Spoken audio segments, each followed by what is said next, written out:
사람들은 100세 시대가 축복이라고들 하죠. 하지만 저에겐 그저 하루하루가 불안했습니다.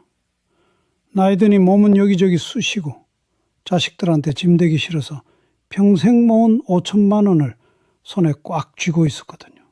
그런데 그저 다정했던 그 목소리, 따뜻했던 그 관심 한 번에 제 전 재산이 그냥 공중으로 날아가 버렸습니다.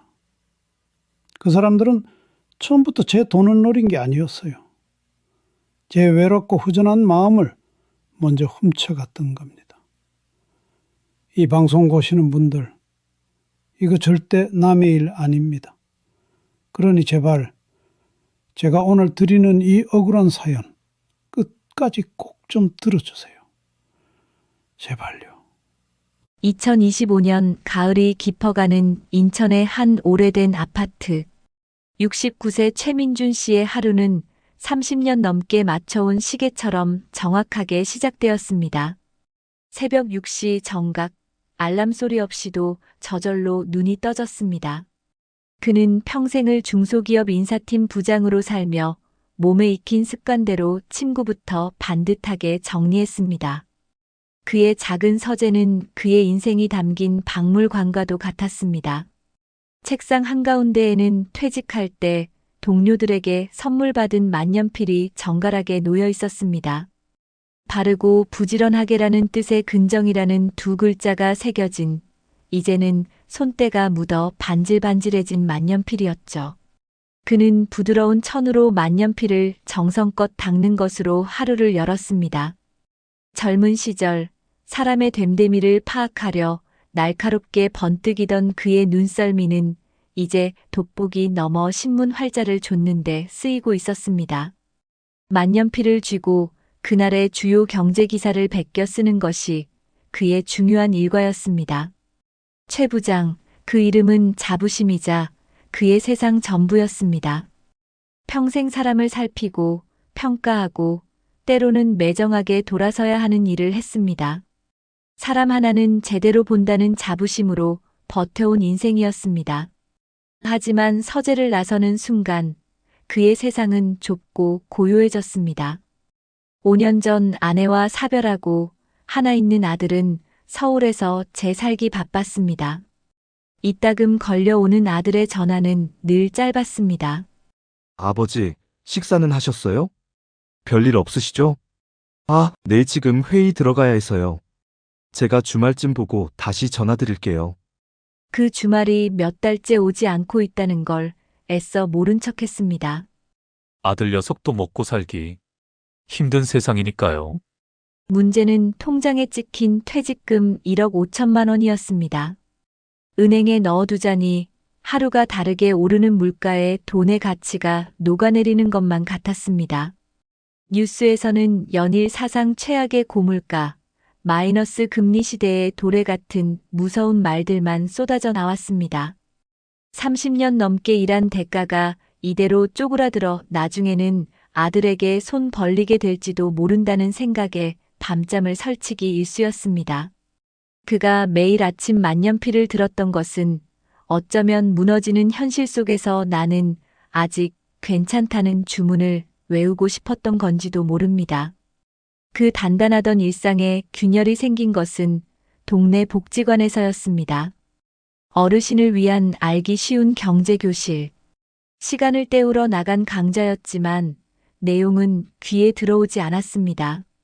그때 강연이 끝나고 멍하니 앉아있는 그에게 한 남자가 다가왔습니다.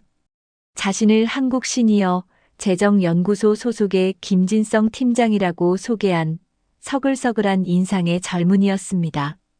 아버님, 강의 내내 꼼꼼히 메모하시는 모습이 정말 인상 깊었습니다. 저희 아버지께서 교직에 계셨는데 아버님의 모습과 참 많이 닮으셨어요. 혹시 실례가 안 된다면 따뜻한 차 한 잔 대접해도 되겠습니까? 김 팀장은 이상한 사람이었습니다. 복지관 근처 찻집에서 그는 투자나 상품 이야기는 한마디도 꺼내지 않았습니다. 대신 최민준 씨의 빛바랜 무용담을 아들처럼 들어주었습니다. 인사팀장으로 일하며 사람 때문에 속 썩었던 이야기, IMF 때 회사를 지키려 동료들을 내보내며 밤새 울었던 이야기까지. 김 팀장은 연신 고개를 끄덕이며 진심으로 감탄했습니다. 아버님, 정말 대단하십니다. 한평생을 그렇게 치열하게 살아오셨군요. 존경스럽습니다. 그 말 한마디에 최민준 씨는 지난 몇 년간 아들에게서도 들어보지 못했던 위로를 받았습니다. 그날 이후 김 팀장은 아들보다 더 자주 전화를 걸어왔습니다. 아버님, 오늘 미세먼지가 심하다는데 외출하지 마세요. 지난번에 허리가 안 좋다고 하셨는데 병원은 다녀오셨어요? 그 다정한 목소리는 텅 빈 집에 울리는 유일한 소리였습니다. 어느 주말 오후 그는 근처에 고객이 있어 왔다며 최민준 씨의 집을 방문했습니다. 양손에는 값비싼 건강식품 상자가 들려 있었습니다. 그는 집안을 둘러보며 가족 사진 앞에서 한참을 머물렀습니다. 아버님, 정말 고생 많으셨습니다. 이제는 누구 눈치 보지 마시고 아버님 자신을 위해서 편안하게 사셔야죠. 자식들한테 아쉬운 소리 안 하고 폼나게요. 그 말이 최민준 씨의 가슴 가장 아픈 곳을 정확히 찔렀습니다. 평생의 자존심, 아들에게만큼은 짐이 되고 싶지 않았던 마음. 김 팀장은 그걸 귀신같이 알고 있었습니다. 그날 그는 처음으로 특별한 정보라며 서류 가방을 열었습니다. 아주 조심스럽고 은밀하게. 아버님, 이건 저희 연구소에서 최우수 고객님들께만 드리는 비공개 정보입니다. 정부가 신성장 동력으로 지정한 해상풍력에너지 관련 기업이 있는데 아직 상장 전이라 하는 사람만 투자할 수 있습니다. 원금은 저희가 100% 보증하고요. 은행 이자는 비교할 수도 없습니다. 저희 아버지도 작년에 이걸로 재미 보시고 올해는 해외여행 보내드렸습니다. 알아들을 수 없는 영어와 복잡한 도표로 가득한 자료였지만 최민준 씨의 눈에는 자신을 아버님이라 부르며 걱정해주는 김 팀장의 믿음직한 얼굴만 보였습니다. 평생 사람을 의심하는 게 일이었던 인사부장의 감은 완전히 녹슬어버렸습니다. 통장 잔고가 사라지는 공포보다 이 다정한 관심을 잃게 될지도 모른다는 외로움이 더 크게 다가왔습니다. 그날 밤 그는 잠 못 이루고 서재 책상에 앉아 낡은 만년필만 하염없이 만지작거렸습니다. 근정, 바르고 부지런하게 살아온 인생, 그 마무리를 폼나게 하고 싶었습니다. 김 팀장의 제안이 그 마지막 기회처럼 보였습니다. 다음 날 아침 그는 떨리는 손으로 전화기를 들었습니다. 김 팀장, 나 한번 믿어보기로 했네. 그날 오후 그는 현금처럼 바로 인출 가능한 정기예금 2개를 해지했다. 창구 직원이 고객님, 금액이 크신데 투자 목적이시면 꼭 상품 설명서를 확인하시고요라고 말했지만 가는 고개만 끄덕였다. 서류를 들고 나오며 주머니에서 만년필을 꺼냈다. 계약서 하단 투자 위험 고지에 또렷이 서명을 남겼다. 첫 송금은 5천만 원이었다. 김 팀장은 입금 직후 전화를 걸어 아버님, 정말 현명하십니다. 내일자로 우선주 배정을 넣어드리겠습니다라고 힘주어 말했다. 그날 밤 최민준 씨는 오래된 전기포트에 물을 올려 차를 우리며 아들에게 전화를 걸까 말까 망설였다. 잘 되면 말해도 늦지 않다. 그는 통화 기록을 닫고 서재로 돌아가 만년필을 천으로 다시 한번 닦았다. 일주일 뒤 김 팀장은 수익 현황이라는 표를 보냈다. 예상 누적 수익률 7.8%. 초기 배당 잡히면 추가로 넣으시는 분들 많습니다. 말끝마다 아버님을 붙이던 목소리는 다정해졌다. 그는 결국 2번에 나눠 나머지 돈도 보냈다. 총액 1억 5천만 원. 마침내 통장에는 생활비 몇백만 원만 남았다. 그 밤 그는 벽에 기대어 앉아 가족사진 아래에서 한참을 있었다. 둘째 주 월요일 아침 문자 수신이 멈췄다. 회의 중이라 잠시 후 연락드리겠습니다. 그 문자가 마지막이었다. 전화는 통화 중 혹은 전원이 꺼져 있습니다로 돌아왔다. 그는 복지관 안내문에서 본 주소를 찾아 나섰다. 낡은 상가 골목 3층. 간판은 벗겨져 있었고 유리문 안쪽엔 임대문의 종이만 바람에 흔들렸다. 그는 엘리베이터 앞 좁은 복도에서 한동안 움직이지 못했다. 손에 쥔 서류 봉투 위에 만년필이 떨어지며 짧은 금속성 소리가 났다. 오래 쥐어 반질해진 그 만년필은 순간 낯설게 보였다. 제가 뭘 놓친 거죠? 그의 귓가에 스스로의 목소리가 메아리 쳤다. 그는 결국 지구대에 들렀다. 그는 멈췄다. 담당 형사는 최근 같은 유형이 많다며 피해 사실 확인서를 작성했다. 계좌가 얽힌 법인은 이미 해산 공고가 났고 대표 전화는 대포폰이었다. 접근 방식이 교묘합니다.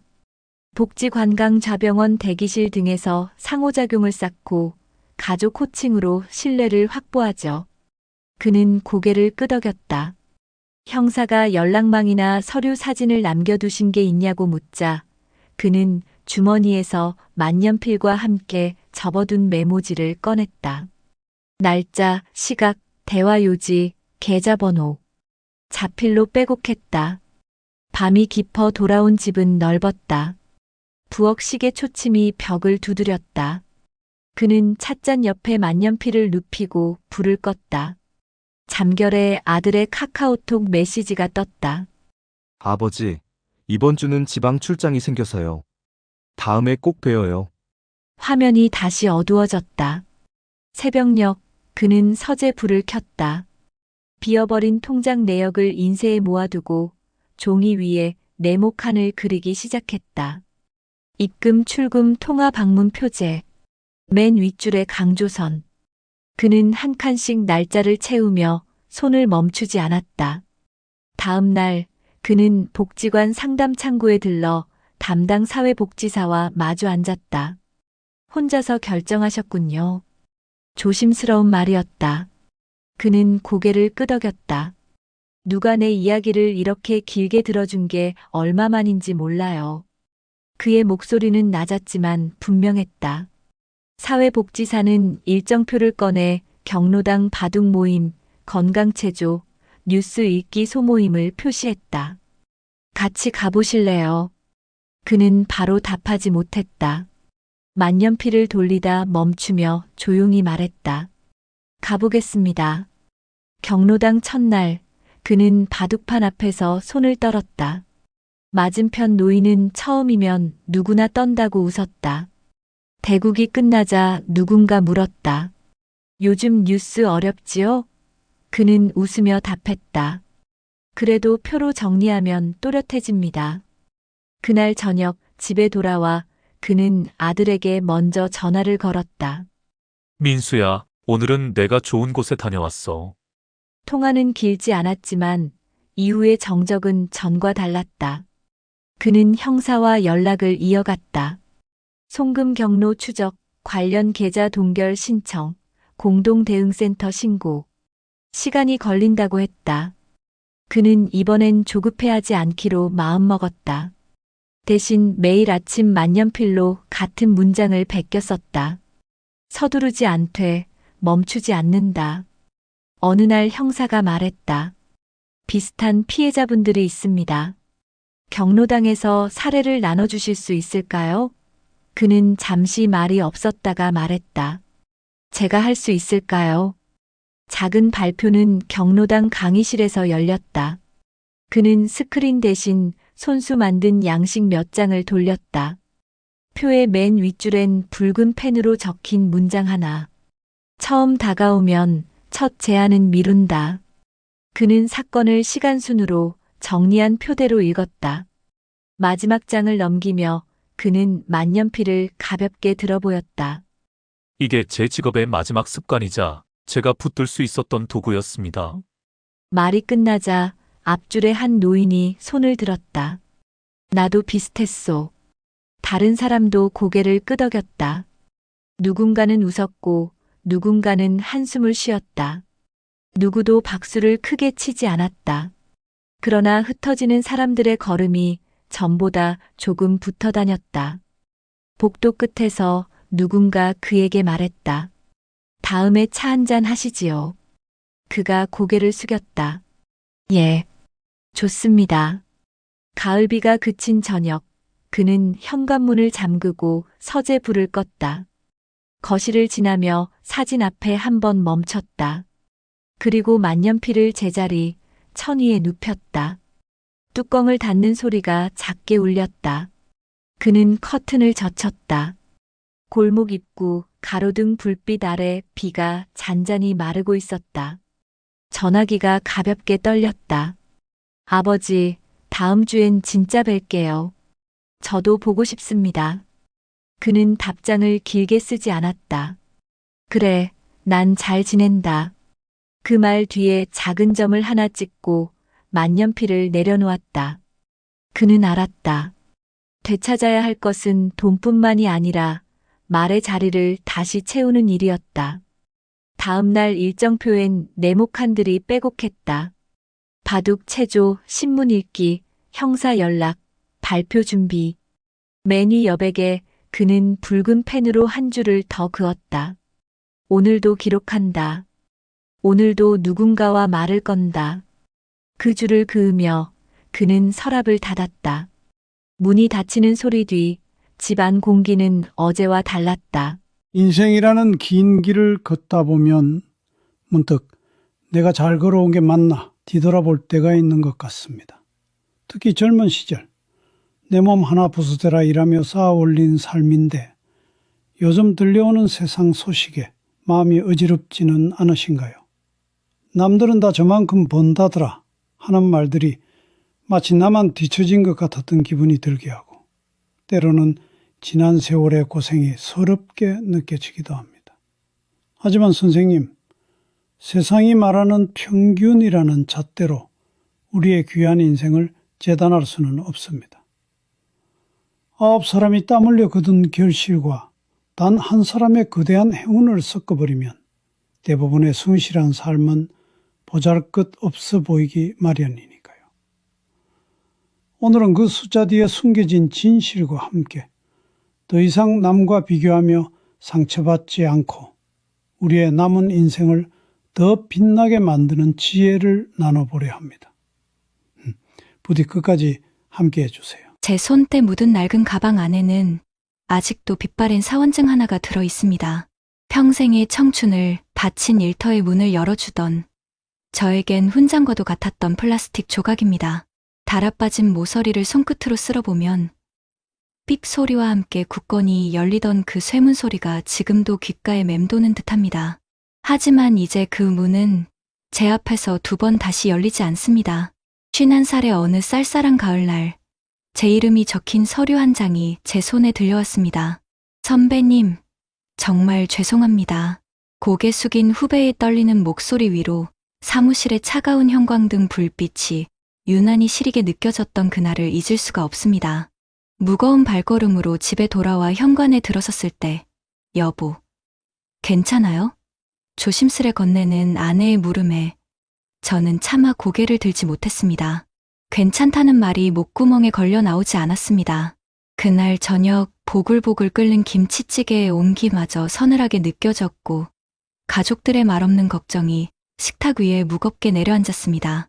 숟가락 부딪히는 소리만 어색하게 울려 퍼지는 가운데 아들은 묵묵히 밥만 먹었고 딸아이는 제 눈치를 살피다 조용히 말했지요. 아빠, 새로 찍을 이력서 사진은 꼭 환하게 웃으면서 찍어요. 애써 감추려는 가족들의 깊은 시름이 제 가슴을 더 아프게 했습니다. 며칠 뒤 무심코 켠 휴대폰 속 뉴스 제목이 제 가슴을 후벼 팠습니다. 직장인 평균 월급 400만 원 시대. 성실하게 살아온 죄밖에 없는데 어째서 나는 세상의 기준에 미치지 못하는 사람이 되어버렸을까. 억울한 마음에 혼자 가만히 셈을 해보았습니다. 9사람이 땀 흘려 300만 원을 벌어도 단 한 사람이 편안히 앉아 3천만 원을 벌면 평균은 570만 원이 되는 것이 세상의 셈법이더군요. 그 허망한 숫자 앞에서 제가 지켜온 삶의 가치들이 자꾸만 작아지는 것 같아 서러웠습니다. 그날 밤 먼지 쌓인 통장을 꺼내 보았습니다. 한 장 한 장 넘길수록 얇아지는 장고처럼 제 마음도 바닥을 드러내는 듯했습니다. 보험료, 관리비, 아이들 용돈 매달 어김없이 빠져나가는 돈들이 마치 배 밑바닥에 난 작은 구멍들처럼 느껴졌습니다. 하지만 주저앉아 있을 수만은 없었습니다. 다음 날 새벽, 저는 평생을 입었던 양복 대신 낡은 작업복을 꺼내 입었습니다. 아파트 시설관리팀 면접이 있는 날이었습니다. 경비실 옆 작은 공간에서 저보다 한참은 젊어 보이는 팀장이 물었습니다. 오래 일하셨던데 야간 순찰 괜찮으시겠습니까? 네, 괜찮습니다. 힘주어 대답하는 제 목소리가 낯설면서도 어쩐지 단단하게 들렸습니다. 덜 벌게 되겠지만 그래도 다시 시작하자. 내 가족을 위해, 그리고 나 자신을 위해. 제 마음속에선 그 한마디가 전부였습니다. 첫 월급이 들어오던 날, 저는 동이 트기도 전에 눈을 떴습니다. 휴대폰에 찍힌 입금 문자를 한참이나 들여다보았지요. 예전과 비교하면 턱없이 작은 액수였지만 이상하게도 어깨를 짓누르던 무거운 짐이 조금은 가벼워진 기분이었습니다. 야간 근무를 하던 어느 날 밤, 건물 옥상에 올라가 도시의 불빛을 가만히 내려다보았습니다. 제 가슴팍에 매달린 낡은 사원증 대신 이제는 김민준 석자가 적힌 작은 명찰이 바람에 소리 없이 흔들리고 있었습니다. 그때 무전기 너머로 어린 신입 직원의 목소리가 들려왔습니다. 반장님, 순찰 도실 시간입니다. 웃으며 계단을 내려오는 제 발걸음이 예전처럼 힘차지는 않았지만 저는 알 수 있었습니다. 내려가야 할 계단이 아직 많이 남아있을지라도 제 두 발은 가야 할 길을 잃지 않을 것이라는 것을요. 물론 모든 것이 괜찮아진 것은 아닙니다. 늘어만 가는 병원비 고지서와 하루가 다르게 오르는 장바구니, 물가는 여전히 제 어깨를 무겁게 합니다. 아내는 달아빠진 행주를 몇 번이고 빨았었고 저는 한 푼이라도 아끼려 버스 두 정거장쯤은 그냥 걸어 다닙니다. 이것까지 줄여야 해? 그럼 지금은 아껴야지. 사소한 문제로 아내와 다투고 나면 캄캄한 방에 혼자 앉아 깊은 한숨을 내쉬기도 합니다. 같은 배를 타고 거친 파도를 헤쳐나가고 있으면서 왜 우리는 서로에게 노를 저으라며 상처를 주고 있었을까요? 어느 주말 저녁, 오랜만에 만난 옛 동료가 술 기운을 빌려 물었습니다. 너 요즘은 얼마나 버냐? 저는 그저 웃어넘겼지만 집으로 돌아오는 지하철 창문에 비친 제 얼굴이 참 초라해 보였습니다. 그때였습니다. 딸아이에게서 문자 한 통이 왔습니다. 아빠, 제가 영상 만드는 거 배웠는데 아빠 인생 이야기도 하나 만들어 드릴까요? 그 짧은 문장 하나에 얼음장 같던 제 마음이 뜨끈하게 녹아내렸습니다. 그날 밤, 저는 서랍 깊숙한 곳에 낡은 사원증을 가만히 눕혀두었습니다. 제 지난 세월을 지우지는 않되 더는 과거에 얽매여 살지 않기로 다짐했습니다. 그리고 작은 노트 한 권을 펼쳐 앞으로의 계획을 한자 한자 눌렀었습니다. 돈의 액수가 아닌 삶의 습관들을 적었습니다. 하루에 한 번 하늘 보기, 일주일에 한 번 아내 손잡고 산책하기, 세상이 정해놓은 평균이라는 두 글자를 지우고 나만의 행복이라는 세 글자를 써 내려가기 시작한 것입니다. 비교를 멈추는 순간, 비로소 제 삶의 진짜 이야기가 시작되고 있었습니다. 아직 갈 길은 멀고 삶은 여전히 팍팍합니다. 하지만 저는 이제 두렵지 않습니다. 제 손에는 낡은 사원증 대신 사랑하는 가족의 온기가 들려 있으니까요. 제 이야기의 남은 절반은 바로 그 온기로 제가 어떻게 더 넓은 세상을 만나게 되었는지에 대한 기록입니다. 부디 끝까지 함께 걸어주시길 바랍니다. 새벽 2시 반, 지하 1층 기계실 앞에 서서 손전등을 켭니다. 팬이 도는 소리가 낮게 울리고 파이프 위에 물방울이 규칙적으로 맺혔다 사라집니다. 순찰 동선의 마지막 코너를 돌자 우편함 위에 접힌 쪽지 하나가 놓여 있었습니다. 야간에 항상 고생 많으십니다. 1203호. 서툰 필체가 어딘가 덜컹거리지만 그 흔들림이 이상하게 제 심장을 단단히 붙잡았습니다. 누군가의 하루가 제 손끝의 작은 불빛으로 조금은 편안해진다면 그걸로 됐다 싶었습니다. 휴게실로 돌아와 종이컵 커피를 뽑아 들고 딸아이가 준 삼각대를 꺼냈습니다. 카메라 앱을 열고 셀프 영상을 몇 번이고 찍었다 지우길 반복했습니다. 목소리가 떨려서 눈빛이 흔들려서 말들이 자꾸 엉켰습니다. 결국 가장 단순한 한 문장으로 시작했습니다. 안녕하세요. 쉰둘 김민준입니다. 오늘은 비교를 멈추고 나를 시작한 이야기를 하려고 합니다. 업로드 버튼을 누르고 나서야 손에 땀이 맺혀 있던 걸 알았습니다. 그날 아침 식탁 위에 식빵과 딸기잼을 꺼내며 아내에게 말했습니다. 어젯밤에 영상 올렸어. 아마 별 반응은 없을 거야. 아내는 말없이 제 커피잔 밑에 작은 봉투를 밀어놓더군요. 안에는 몇 장의 오래된 사진과 지폐 한 장이 들어 있었습니다. 당신이 아버님 돌아가시고 처음 월급 탔을 때 이 돈으로 케이크 사왔잖아. 그때 당신 눈빛을 나는 아직 기억해. 우리 다시 그 눈빛으로 살자.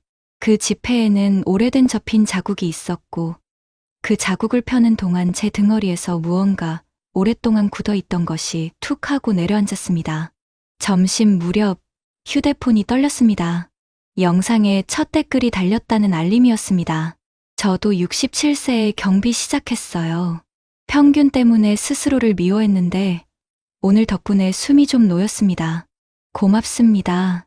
이름도 없는 그 한 줄이 어쩐지 구급약 같았습니다. 그날 이후로 저는 야간 순찰이 끝나면 20분씩 책상에 앉았습니다. 전기기능사 필기 교재를 펼쳐 표시펜으로 단권화하고 모르는 용어 옆에는 작은 메모를 달았습니다. 지식이 돈이 되기 전에 먼저 마음의 지지대가 되어 주더군요. 물론 집 안의 파도는 한 번에 잦아들지 않았습니다. 아들이 조심스레 말을 꺼냈습니다. 아빠, 컴퓨터가 너무 느려 발표 영상 편집해야 하는데. 순간 제 입에서 거칠게 튀어나온 말. 지금 이때에 그게 우선이야? 말끝이 가시를 드러내는 순간 아이의 어깨가 움찔했습니다. 방으로 들어간 뒤 문틈으로 새어나온 침묵이 집안을 오래 떠돌았습니다. 밤이 깊어갈 때 저는 노트를 들고 조용히 아이 방 앞에 섰습니다. 아빠가 미안하다. 우선의 순서를 우리 같이 정하자. 그날 우리는 우리 집만의 기준표를 만들었습니다. 비교 금지 월 3만 원 희망통장 자동이체, 주 1회 가족 산책, 학업 건강 관계 최우선. 네 줄의 원칙이 벽에 붙었습니다. 글씨는 제각각이었지만 방향은 한 곳을 향하고 있었습니다. 일요일 오후 동네 복지관의 중장년 상담 창구에 갔습니다. 상담사는 제 말을 오래 끊지 않고 들어주었습니다. 경력 전환이 처음엔 자존심을 건드리죠. 그래도 선생님, 지금의 명찰이 선생님을 작게 만들진 않아요. 그 명찰을 다는 사람이 선생님이니까요. 소개받은 교육과정 목록 중 기계설비 유지관리와 전기안전 실무에 표시를 해두었습니다. 아내는 옆자리에서 일정표를 챙겨주면서 말했습니다. 이제 당신 시간이 어디에 쓰이는지가 우리의 수입이야. 돈뿐 아니라 마음까지. 한 달쯤 지났을 때 회사 동기들의 단톡방에 모임 공지가 올라왔습니다. 망설였지만 나가 보기로 했습니다. 술잔이 오가고 연봉과 보너스 이야기가 공기 중에 기름처럼 번졌습니다. 누군가 가볍게 툭 던졌습니다. 민준이는 요즘 얼마 받냐? 예전 같으면 허겁지겁 화제를 돌렸을 겁니다. 그날은 잔을 내려놓고 웃으며 말했습니다. 나? 숫자보다 시간으로 받지. 새벽 하늘, 딸과의 편집 시간, 아내랑 걷는 강변, 그리고 야간 근무 끝나고 마시는 커피. 꽤 후에 잠깐의 정적 뒤에 누군가가 어색하게 웃었고 누군가는 고개를 끄덕였습니다. 비교의 화살이 허공에서 힘을 잃어 떨어지는 소리가 제 안에서 분명히 났습니다. 퇴근길, 저는 오래 묵혀둔 양복 2벌을 들고 나눔 상자 앞에 섰습니다. 주머니에서 사원증을 꺼내 하얀 봉투에 넣고 짧게 적었습니다. 수고했다. 이제 놓아주자. 봉투를 닫고 뚜껑을 덮는 순간 어깨가 스스로 뒤로 젖혀졌습니다. 그날 밤 영상 댓글에 새로운 메시지가 달렸습니다. 선생님, 남편에게 보여줬어요. 오늘 우리도 집안 기준표 만들었답니다. 화면 밝기를 낮추는데도 글자들이 오래 빛났습니다. 겨울이 가까워지자 손끝이 시렸습니다. 야간 순찰 중에 902호 할머니가 쓰러졌다는 무전이 들어왔고, 저는 앞치마를 메고 계셨던 경비 아저씨와 함께 엘리베이터로 뛰었습니다. 할머니, 괜찮으세요? 혈압을 재고 따뜻한 물수건을 이마에 얹었습니다. 구급차가 오기 전까지 손을 꼭 잡고 있었는데 할머니가 아주 작게 속삭였습니다. 살다 보면 많이 놓치지. 그래도 사람은 사람 손으로 살아나. 그 말이 이상하게 제 손목을 단단히 묶었습니다. 저는 알았습니다. 내가 지키는 건 단순한 시설이 아니라 사람의 밤이라는 걸요. 자격증 시험 날, 낡은 점퍼 주머니에 딸이 끼워준 젤리 한 봉지가 들어 있었습니다. 시험 잘 보고 틀려도 괜찮아 딸 올림. 시험지를 뒤집는 순간 손이 덜 떨렸습니다. 결과는 합격도 불합격도 아닌 아슬아슬. 그런데도 저는 웃을 수 있었습니다. 평균과 순위 대신 어제보다 한 줄 더 이해한 회로가 제게 남았으니까요. 돌아오는 길, 복지관 앞 가게에서 호떡을 샀습니다. 아내는 속이 뜨거워서 조심해 하며 반을 갈라 제 손에 쥐어주었습니다. 달고 뜨거운 설탕의 끈기가 입천장에 닿아 퍼질 때 저는 거의 본능적으로 생각했습니다. 인생의 달콤함은 누군가와 반을 나눌 때 비로소 제맛이 난다는 걸. 그날 밤 삼각대를 창가에 세우고 다시 녹화를 눌렀습니다. 이번엔 카메라를 오래 바라보지 않았습니다. 대신 창밖의 불빛을 배경으로 손전등을 끄고 켜며 말했습니다. 우리는 늘 남의 불빛과 내 불빛을 비교합니다. 하지만 여러분, 이 작은 빛도 누군가의 밤길을 안내할 수 있습니다. 제 이야기의 결론은 단순합니다. 내가 켤 수 있는 불부터 켭시다. 업로드하고 난 다음 저는 명찰을 벗어 손바닥에 올려두었습니다. 차갑지도 뜨겁지도 않은 그 촉감이 신기했습니다. 이건 직업의 이름이 아니라 내가 오늘 책임질 얼굴이라는 뜻이겠지요. 며칠 뒤 딸과 저는 휴일 낮에 공원 벤치에 앉아 다음 영상을 기획했습니다. 아빠, 구독자분 사연 인터뷰 어때요? 우리 또래 자녀들 이야기랑도 연결하고 저는 고개를 끄덕였습니다. 좋지. 대신 한 가지 약속. 우리는 누구와도 비교하지 않는다. 그 사람의 속도로 듣고 이해하고 필요하면 손을 잡아준다. 딸아이가 환하게 웃었습니다. 그 웃음은 오래전에 제가 첫 월급으로 사왔던 케이크의 촛불처럼 흔들리며 그러나 끝내 꺼지지 않았습니다. 밤이 깊어지면 저는 여전히 기계실과 복도를 걷습니다. 손전등을 비출 때마다 저 멀리서 작은 반사판이 반짝입니다. 그 반짝임이 가끔 제 눈시울을 뜨겁게 합니다. 남과 비교하는 순간 불행이 시작되고 나를 인정하는 순간 행복이 시작된다는 말을 저는 이제 인용구가 아니라 생활로 압니다. 평균이 말하는 세상 대신 내가 만들어가는 평균으로 하루를 채웁니다. 오늘은 3번 웃고 2번 고마워하고 1번 미안하다고 말하는 것. 내일은 4번 웃고 3번 고맙다고 말해보는 것. 그게 우리 집의 평균입니다. 집 현관을 열면 딸이 붙여둔 종이가 아직도 반짝입니다. 하루에 1번 하늘 보기, 일주일에 1번 산책, 월 3만 원 희망 통장 비교 금지. 저는 신발을 벗으며 조용히 중얼거립니다. 명령 완료. 그리고 서랍 속 봉투를 1번 더 만져봅니다. 수고했다. 이제 놓아주자. 과거는 그 봉투 안에 잠들어 있고 현재는 내 손전등 불빛처럼 앞을 비추며 미래는 부엌 식탁 위 작은 저금통에 동전이 쌓이듯 차곡차곡 자라납니다. 오늘도 저는 문을 엽니다. 쇠문이 아니라 사람에게로 통하는 문을요. 제 작은 불빛이 누군가의 밤길을 30초라도 덜 외롭게 해준다면 그걸로 충분합니다. 그리고 언젠가 제 삼각대 위 카메라 앞에서 이렇게 말할 겁니다. 여러분, 평균의 함정에서 빠져나온 날부터 우리의 인생은 다시 켜집니다. 우리 각자의 속도로. 그러나 함께. 여러분 어떠시나요? 위의 사례는 정말 비참하고 서글픈 인생 아닌가요? 하지만 지금부터 소개해드리는 사례는 정반대의 선택으로 행복한 노후를 보내고 있는 분을 소개해드리겠습니다.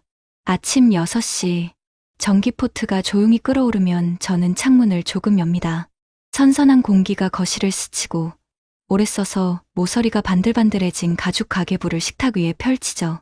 고무줄을 푸는 소리가 툭 하고 나면 오늘도 제 하루는 숫자에 흔들리지 않는 마음으로 시작됩니다. 저는 올해 66, 이름은 한서정입니다. 남편과 결혼 40년을 넘겼고 두 아이는 독립했어요. 제 손엔 늘 같은 도구가 있습니다. 볼펜, 계산기, 그리고 우리 집 평균이라고 적힌 얇은 종이 한 장. 저도 한때는 남들처럼 흔들렸습니다. 뉴스에서 평균 월급 400만 원이란 말이 들릴 때마다 우리 집 통장 잔고와 남의 평균을 겹쳐보는 습관이 있었거든요. 그런데 어느 날 시장에서 상추값을 고르다가 문득 깨달았습니다. 상추 한 단에도 집집마다 다른 쓰임새가 있듯 돈도 우리 집의 사정으로 써야 한다는 걸요. 그날 이후 저는 남의 숫자 대신 우리의 기준을 만들었습니다. 첫째, 세 바구니 원칙. 월급이 들어오던 시절부터 우리는 돈을 세 바구니에 나눴습니다. 살림 바구니 먹고 사는 비용, 비상 바구니 병원 수리 실직 대비, 꿈 바구니 여행 배움. 남편이 퇴직할 즈음 비상 바구니엔 6개월치 생활비가 고스란히 들어있었고 꿈 바구니엔 저의 오랜 소망 바느질 교실 열기를 위한 소액의 씨앗돈이 모여 있었죠. 둘째, 집다운 집. 우리는 큰 평형 대신 관리 쉬운 소형 아파트로 갈아탔습니다. 엘리베이터 점검비, 겨울 난방비, 각종 수리비 집은 커질수록 돈도 같이 부풀어 오른다는 걸 저는 주부의 손으로 배웠습니다. 이사한 첫날, 저는 베란다에 작은 화분 2개를 놓고 우리 키울 만큼만 키우자고 마음속으로 적었습니다. 셋째, 관계의 경계.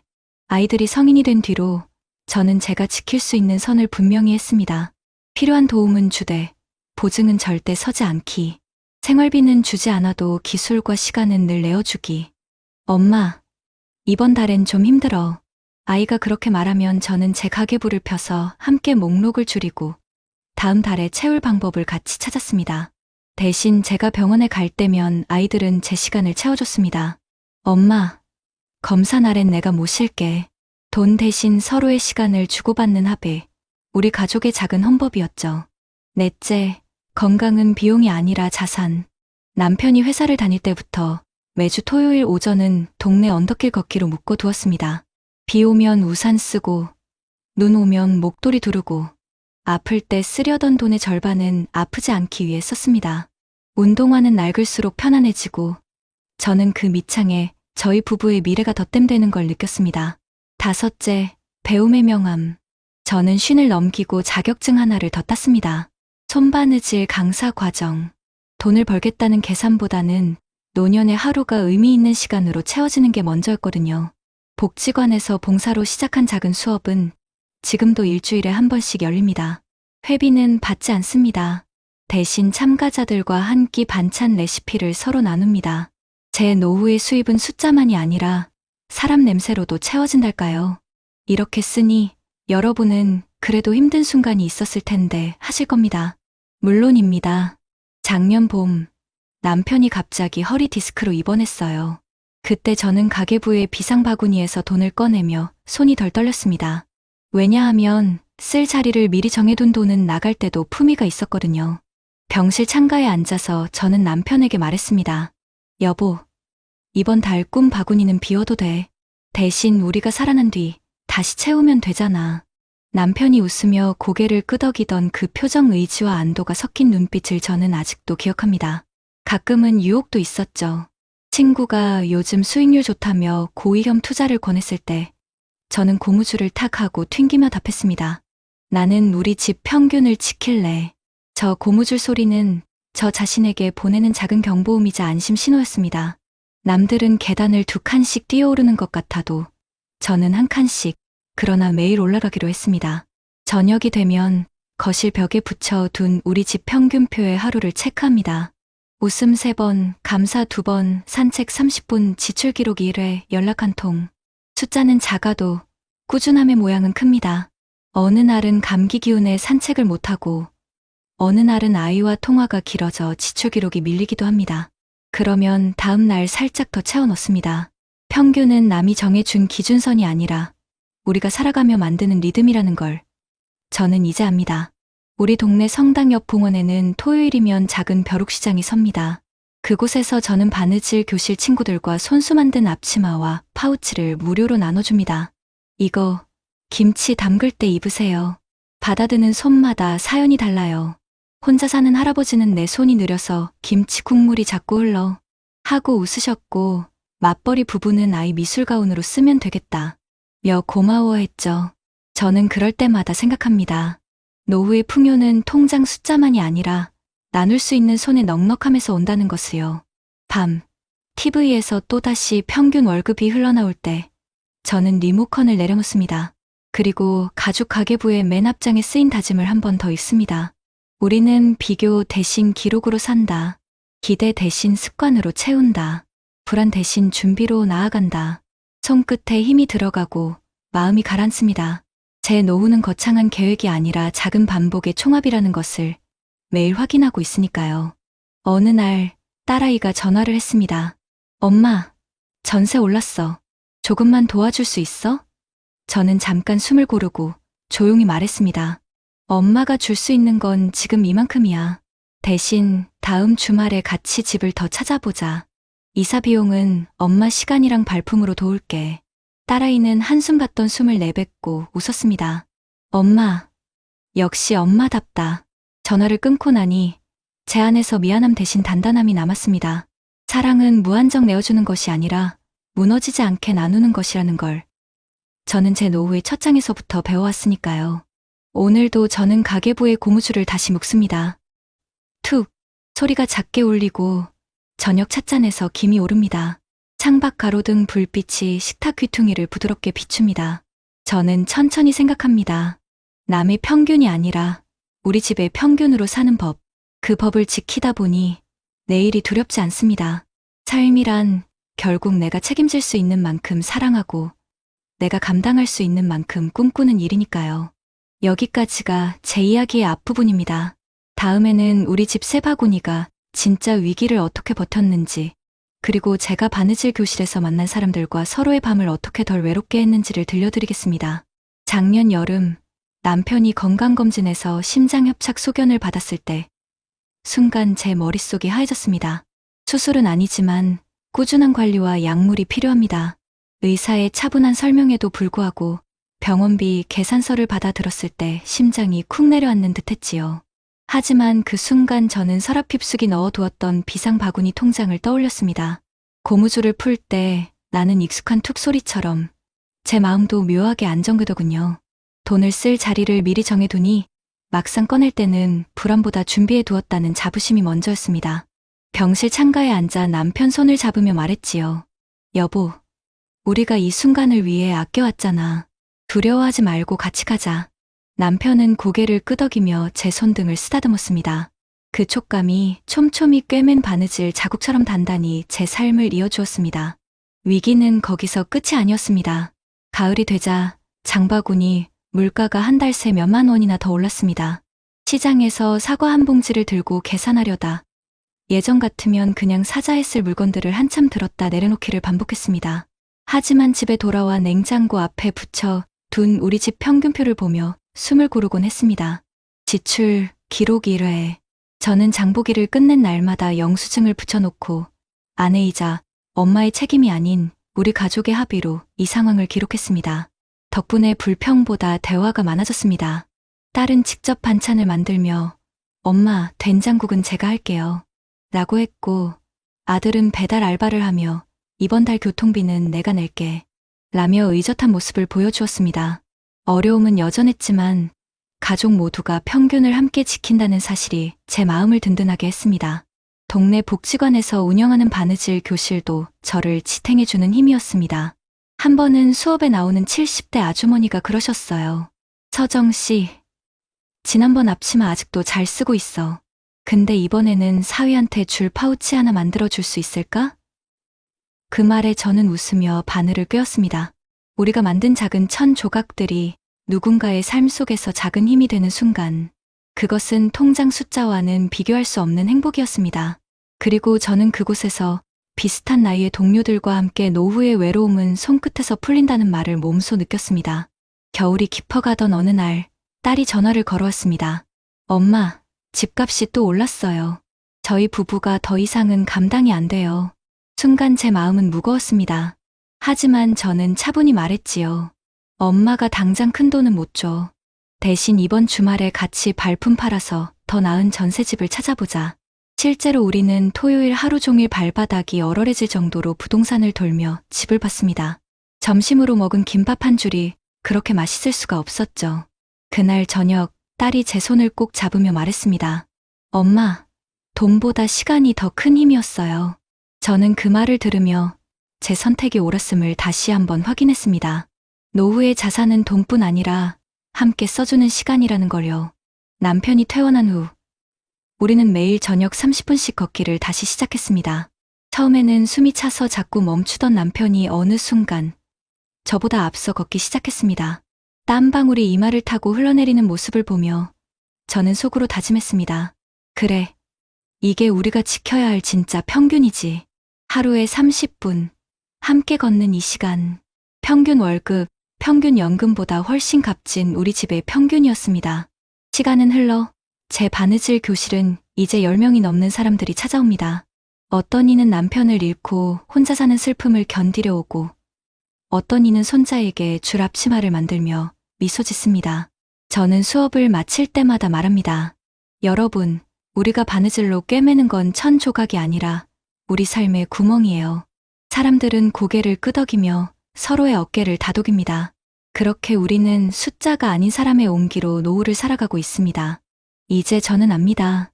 노후의 행복은 얼마를 버느냐가 아니라 내가 가진 것을 어떻게 지키고 나누느냐에 달려 있습니다. 차원증을 붙잡고 과거에 매달렸던 날들도 있었지만 저는 고무줄로 묶인 가계부와 바느질 교실, 그리고 가족의 따뜻한 손길 덕분에 비교 대신 감사, 불안 대신 준비로 살아가고 있습니다. 여러분, 혹시 지금도 남과 비교하며 자책하고 계신가요? 숫자가 말해주는 평균이 아니라 여러분만의 평균을 세워보세요. 저는 오늘도 작은 바늘 하나로 제 삶을 꿰매며 그 평균을 지키고 있습니다. 그리고 감히 말할 수 있습니다. 이 길이야말로 제가 꿈꾸던 행복한 노후입니다. 여러분, 우리가 흔히 뉴스에서 듣는 평균 월급 400만 원 시대라는 말, 과연 우리 삶을 그대로 보여주고 있을까요? 실제로 들여다보면 그렇지 않습니다. 국내 통계청이 발표한 2024년 가계금융복지조사 결과를 보면 근로소득자의 중위소득은 약 270만 원 수준에 불과했습니다. 즉 절반의 사람들은 이보다 적게 벌고 있다는 뜻이지요. 평균이 아닌 중위값을 봐야 현실이 드러난다는 이야기가 괜히 나온 게 아닙니다. 또 고용노동부 자료를 보면 2023년 기준 대기업 정규직 근로자의 월 평균 임금은 약 570만 원 수준인데 중소기업 근로자는 290만 원 안팎에 머물고 있었습니다. 무려 2배 가까운 차이. 그러니 대부분이 속한 중소기업 현실에서는 평균 월급 400만 원이라는 수치가 피부에 와닿지 않는 겁니다. 통계청의 고령자 통계에 따르면 2023년 우리나라 65세 이상 노인의 상대적 빈곤율은 40%를 웃돌아 OECD 회원국 중 가장 높은 수준으로 집계되었습니다. 다시 말해 2명 중 1명 가까이가 최저생계비에도 못 미치는 삶을 살고 있다는 사실이지요. 여기에 물가 압박까지 더해집니다. 한국은행이 발표한 2025년 8월 소비자 물가 상승률은 전년 동월 대비 1.67%였는데 수치만 보면 안정된 것처럼 보이지만 실제 체감은 훨씬 더 큽니다.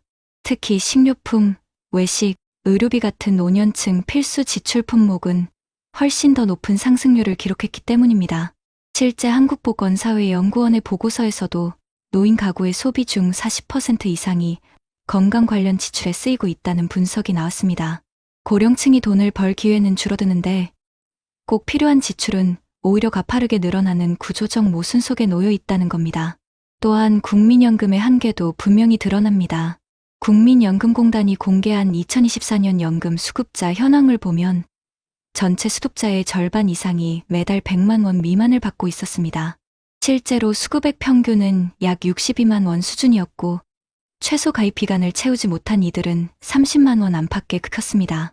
한 달 생활비가 최소 180만 원에서 220만 원은 들어간다는 통계청의 노인가계 지출 자료를 떠올려 보면 연금만으로는 턱없이 부족한 수준이지요. 해외와 비교해 봐도 한국의 노후 소득 대체율은 낮습니다. OECD가 발표한 2023년 연금 제도 리뷰 보고서에 따르면 한국의 공적연금 소득 대체율은 평균 31%에 불과한데 이는 OECD 평균치인 62%의 절반 수준밖에 되지 않습니다. 결국 한국에서 연금만 믿고 노후를 준비하기에는 턱없이 부족하다는 사실이 국제 비교로도 확인되는 셈입니다. 이뿐만 아니라 노동시장 현실도 고령층에게 불리합니다. 통계청 고용동향 자료를 보면 2024년 기준 60세 이상 취업자의 절반 이상이 단순 노무직에 종사하고 있습니다. 평균 임금은 200만 원에도 미치지 못하며 근로조건 역시 불안정합니다. 이는 단순히 개인의 문제가 아니라 구조적인 문제라는 것을 보여줍니다. 한국개발연구원 KDI에서 발표한 연구에서도 노년층 재취업은 주로 단기저임금 일자리에 집중되며 이는 가계 소득 안정성에 큰 위협이 된다고 지적한 바 있습니다. 그렇다면 실제로 우리 부모님 세대가 체감하는 삶의 질은 어떨까요? 서울대학교 사회발전연구소가 매년 조사하는 한국인의 삶의 질 지수를 보면 60대 이후 계층의 행복지수는 경제적 여건에 따라 뚜렷하게 갈렸습니다. 노후 준비를 체계적으로 한 집단은 상대적 만족도가 높았지만 그렇지 못한 집단은 우울감, 고립감이 훨씬 높게 나타났습니다. 해외 연구도 이를 뒷받침합니다. 미국 미시건 대학이 주관한 Health and Retirement Study 2022에서는 경제적 준비가 충분한 노인의 경우 그렇지 못한 집단보다 우울증 위험이 30% 이상 낮게 나타났습니다. 돈과 행복이 꼭 정비례하는 건 아니지만 최소한의 안정이 확보되어야 삶의 만족도 역시 유지된다는 사실이 학문적으로 확인된 것이지요. 또 하나 주목할 부분은 세대 간 부양 문제입니다. 한국보건사회연구원의 세대 간 부양 실태와 인식 조사 2023에 따르면 50대와 60대 부모의 절반 이상이 여전히 성인 자녀에게 경제적 지원을 하고 있었습니다. 반면 자녀 세대가 부모 부양에 경제적으로 기여한다는 응답은 30%도 되지 않았습니다. 이는 곧 낀 세대 문제를 보여줍니다. 부모를 모시면서 자녀까지 도와야 하는 50대, 60대가 스스로의 노후를 준비하기 어려운 구조로 내몰리고 있다는 겁니다. 실제로 한국은행의 가계부채 통계에 따르면 50대 가구의 평균 부채는 1억 원을 넘어섰습니다. 이는 자녀 교육비, 주택 마련 지원 등이 주요 원인으로 꼽히고 있습니다. 마지막으로 의료비 부담을 살펴보겠습니다. 국민건강보험공단 자료에 따르면 65세 이상 노인이 전체 진료비에서 차지하는 비율은 2023년 기준 46%였습니다. 전체 인구에서 고령층이 차지하는 비율이 18% 정도라는 점을 고려하면 의료비 비중은 인구 비중의 2배를 훌쩍 넘는 것입니다. 게다가 한국보건사회연구원의 또 다른 연구에서는 앞으로 2035년이 되면 고령 진료비 비중이 60%를 넘을 것이라고 전망하고 있습니다. 결국 노후 준비는 단순히 생활비 문제가 아니라 건강비용의 급증과 직결된 문제라는 사실을 통계가 분명히 보여주는 셈입니다. 여러분, 이렇게 국내외 통계와 연구들을 종합해보면 한 가지 분명한 결론이 나옵니다. 지금 우리의 노후를 둘러싼 환경은 생각보다 훨씬 가혹합니다. 평균이라는 숫자는 현실을 제대로 보여주지 못하고 중위소득은 여전히 낮은 수준이며 국민연금은 OECD 국가들에 비해 턱없이 부족합니다. 의료비는 계속 늘어나고 고령층은 저임금 불안정 일자리로 내몰리고 있습니다. 그리고 세대 간 부양 부담까지 겹치며 우리의 노후를 더욱 무겁게 하고 있습니다. 이런 현실을 직시하지 않고선 행복한 노후를 꿈꾸기 어렵다는 사실을 통계가 분명하게 말해주고 있는 것입니다. 여러분, 그렇다면 이렇게 무거운 현실 속에서 우리는 어떤 길을 찾아야 할까요? 통계가 보여준 것처럼 단순히 평균 월급 400만 원이라는 숫자만 바라보며 자책할 것이 아니라 우리 삶을 실제로 지탱해 줄 제도와 정책, 그리고 생활 속의 작은 대안을 활용하는 게 중요합니다. 먼저 국내의 현실부터 짚어보겠습니다. 정부는 최근 고령층을 위한 긴급복지 지원제도를 확대 운영하고 있습니다. 갑작스럽게 소득이 끊기거나 의료비 부담이 생겼을 때 소득재산 기준을 충족하면 최대 6개월간 생계비와 의료비, 주거비를 긴급 지원받을 수 있습니다. 실제로 보건복지부 발표에 따르면 매년 수만 명이 이 제도를 통해 생계 절벽에서 다시 일어섰습니다. 또 중장년 재취업 프로그램도 빼놓을 수 없습니다. 고용노동부 산하고용센터에서는 40대부터 60대를 대상으로 한 신중년 적합직무 고용장려금을 지원해 기업이 중장년을 채용할 경우 월 최대 80만 원까지 인건비를 보조합니다.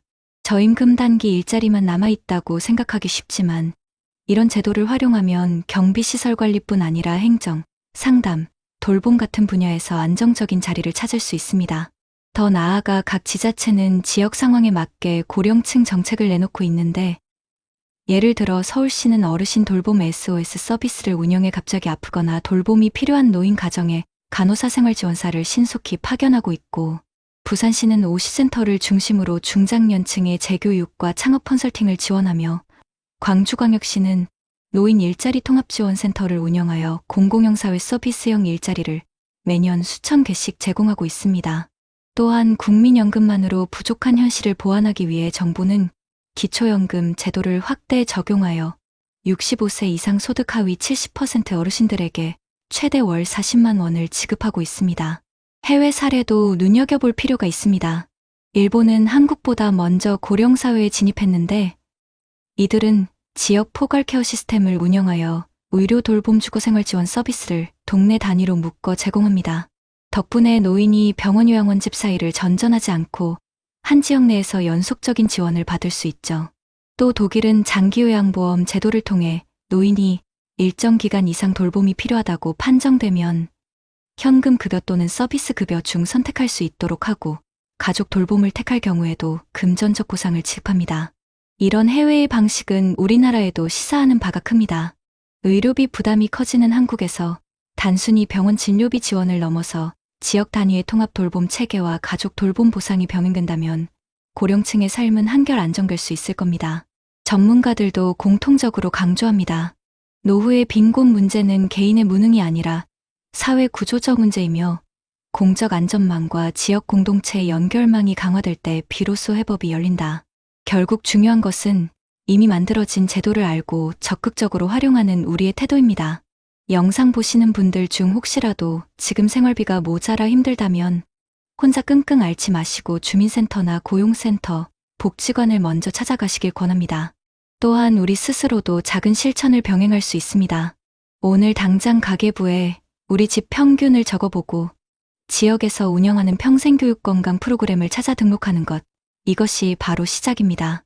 남들과 비교에 뒤처졌다는 자책에서 벗어나 제도와 제도를 연결하고 사람과 사람을 이어가는 순간 우리의 노후는 숫자가 아닌 관계와 준비로 단단히 채워질 수 있습니다. 한 손에는 지나간 세월의 그림자가 담긴 빛바랜 사원증이 들려있고 또 다른 손에는 내일의 작은 등불을 밝히려는 듯 꼬깃꼬깃한 가계부가 들려 있습니다. 하나는 흘러간 날들에 대한 미련으로 눈시울을 적시고 또 하나는 다가올 날들에 대한 소박한 희망으로 입가에 미소를 머금습니다. 어깨에 짊어진 삶의 무게는 같았을지언정 마음이 향하는 길이 달랐기에 노년에 마주한 삶의 풍경 또한 이토록 달랐던 것입니다. 선생님, 오늘 우리가 함께 들여다본 두 인생 이야기는 어쩌면 바로 우리 모두의 이야기일지 모릅니다. 어떤 이는 평생을 바친 일터에서 밀려난 그날 이후 지나간 날들의 영광에 갇혀 세상의 잣대에 자신을 묶어두었습니다. 줄어드는 통장 잔고를 보며 가슴을 치고 남들의 소식에 자신을 비교하며 고개를 숙였습니다. 하지만 또 다른 이는 젊은 날부터 삶의 지혜를 놓지 않았습니다. 욕심내지 않고 우리 가족의 행복을 지키는 단단한 울타리로 고무줄로 묶인 낡은 가계부를 매일 밤 펼쳐보았습니다. 그리하여 거친 비바람이 몰아쳐도 사랑하는 가족과 어깨를 나란히 하고 묵묵히 제 길을 걸어 나갈 수 있었습니다. 무엇이 이 두 삶의 마지막 풍경을 이토록 다르게 만들었을까요?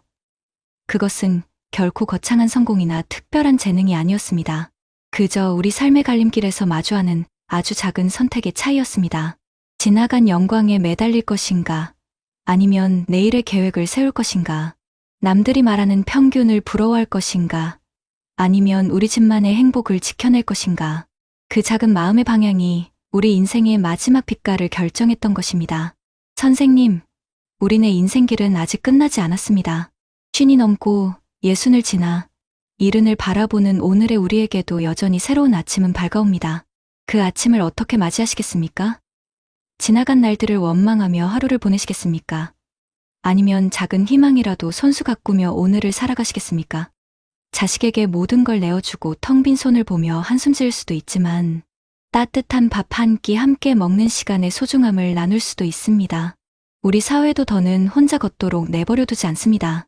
정부와 이웃들이 마련해 둔 제도들은 비록 완벽하지 않을지라도 우리가 손을 뻗으면 기댈 수 있는 작은 언덕이 되어줍니다.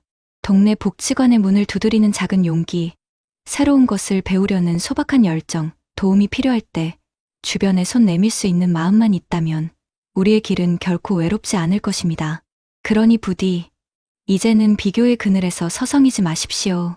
불안감에 마음을 내어주지도 지나간 일에 후회하며 잠 못 이루지도 마십시오. 누군가는 낡은 사원증을 붙잡고 눈물 흘렸지만 누군가는 낡은 가계부를 펼치며 희망을 보았습니다. 그리고 우리 모두는 바로 오늘 이 순간 어느 길로 발걸음을 옮길지 스스로 정할 힘이 있습니다. 제가 오늘 선생님께 꼭 드리고 싶은 말씀은 이것입니다. 세상이 정한 평균에 나를 가두지 마시고 내 삶의 온기를 스스로 지켜나가십시오. 남과 비교하는 순간 마음의 평화는 멀어지고 나의 오늘을 소중히 여기는 순간 행복은 조용히 찾아옵니다. 오늘 이 이야기를 마주하신 선생님, 부디 기억해 주십시오. 우리의 인생이라는 책은 아직 마지막 장을 덮지 않았습니다. 지금부터 써내려가는 하루하루가 모여 우리 삶의 가장 아름다운 마무리를 만들 수 있습니다.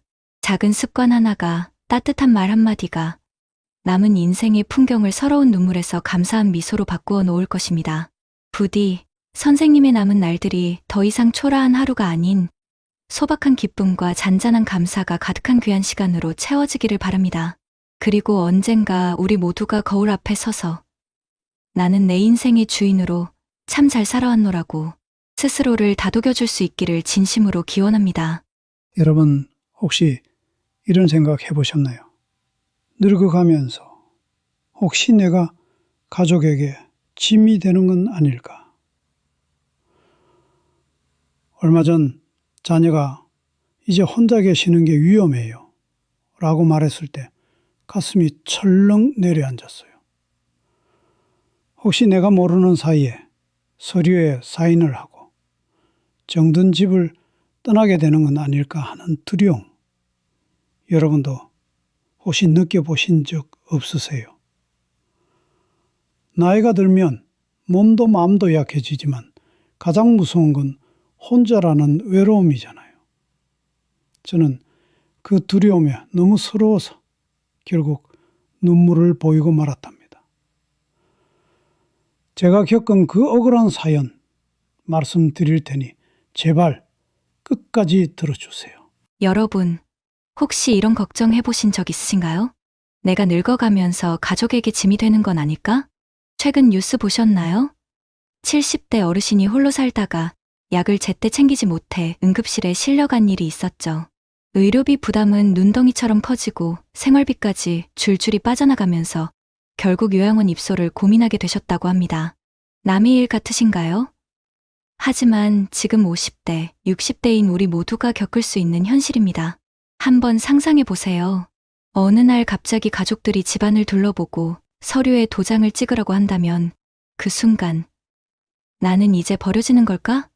하는 두려움이 몰려오지 않을까요? 이것은 단지 한 가정의 이야기가 아닙니다. 이미 많은 분들이 같은 고민 속에 있고 지금 준비하지 않으면 우리도 똑같은 상황을 맞이할 수 있습니다. 오늘 이 영상에서 그 해답을 함께 찾아보겠습니다. 본격적인 영상 시작 전에 구독과 좋아요는 영상 제작에 정말로 큰 힘이 됩니다. 나는 전성우 72. 동네에서는 한때 보험 여직원이라 불리던 사람이다. 젊던 날 빗속에서도 약속을 지키려고 골목을 뛰어다녔고 양복 주머니에는 늘 낡은 수첩이 들어있었다. 고객 전화번호, 상담 시간, 보험료 날짜가 빼곡히 적힌 그 수첩은 내 삶의 지도였다. 아내가 떠난 뒤에도 그 수첩을 버리지 못했다. 페이지 가장자리에는 커피 얼룩이 남아있고 스프링은 삐뚤어졌지만 손에 쥐면 마음이 조금은 단단해졌다. 요즘 들어 무릎이 시큰거리고 허리가 굽어 걷는 속도가 더 느려졌다. 그래도 나는 아직은 혼자 살만하다고 스스로를 다독이며 하루를 버텼다. 이른 아침 큰며느리 은지는 초인종을 누르며 들어왔다.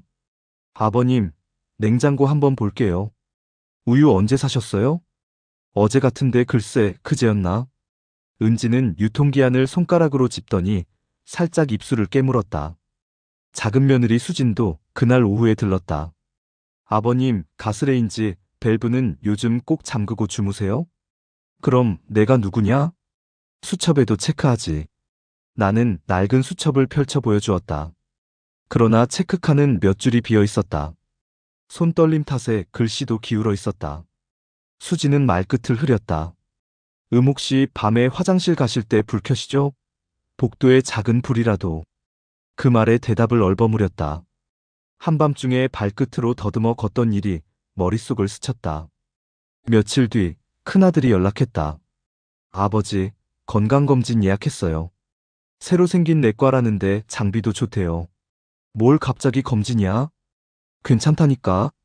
검진날 의사는 내 무릎을 눌러보고 허리 각도를 재더니 아들 쪽으로 고개를 끄덕였다. 넘어질 위험이 있으십니다. 특히 새벽에 일어나실 때 주의하셔야 해요. 나는 들리지 않는 척 귀를 돌렸다. 하지만 위험이라는 단어가 귓속에 박혔다. 돌아오는 길에 아들은 말수가 줄었다. 차창 밖으로 겨울빛 하늘이 흐려졌다. 그 즈음부터 며느리들은 집을 자주 드나들었다. 냉장고 칸칸이 라벨을 붙이고 욕실 벽에는 손잡이를 달자고 말했다. 나는 웃으며 고개를 끄덕였지만 속은 불편했다. 아버님, 약 드시는 시간 헷갈리시면 이 통 써보세요. 아침, 점심, 저녁 칸이 있어요. 내가 수첩이 있는데 뭘? 대답은 그렇게 했지만 전날 저녁약을 빼먹은 기억이 수첩 빈칸처럼 하얗게 남아있었다. 그날 밤 잠들지 못했다. 혹시 내가 정말 혼자 살기 힘든 건가? 창문 틈으로 들어온 찬바람이 뺨을 스치듯 그런 생각이 더 깊어졌다. 다음 주말 은지가 노트북을 펼쳤다. 아버님, 요즘 시설이 많이 좋아졌어요.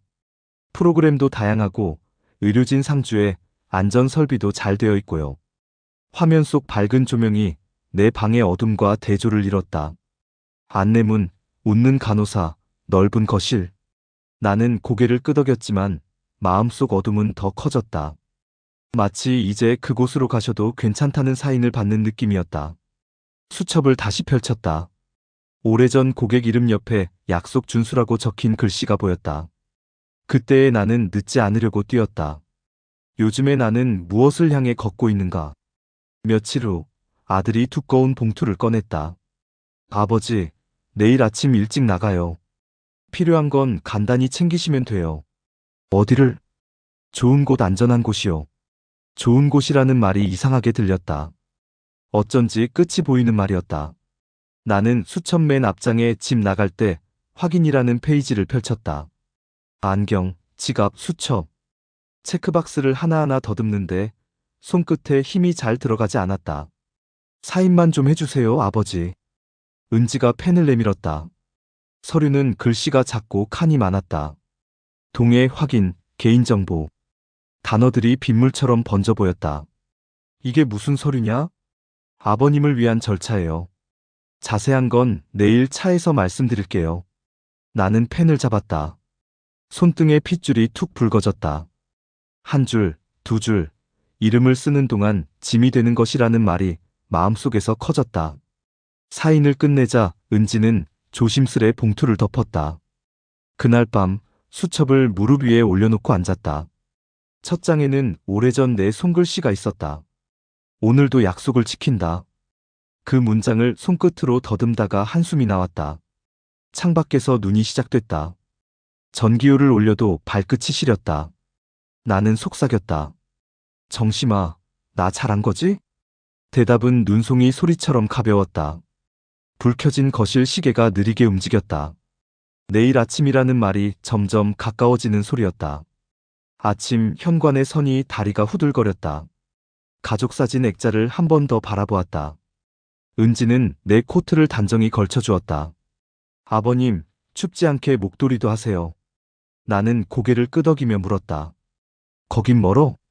조금요. 길 막히면 시간이 더 걸릴 수 있어요.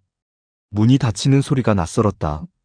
엘리베이터 거울 속 내 모습은 수첩과 같은 색이었다. 발엔 갈색, 모서리가 달아 둥그러진 표정. 차에 타자 은지는 히터를 높였다. 라디오에서는 전기요금 인상과 장바구니, 물가 이야기가 흘렀다. 내 호주머니 속 수첩이 작게 떨렸다. 차는 시내를 벗어나 외곽도로로 접어들었다. 나는 묻지 않았다. 묻는 순간 답을 들어야 할 것 같아서였다.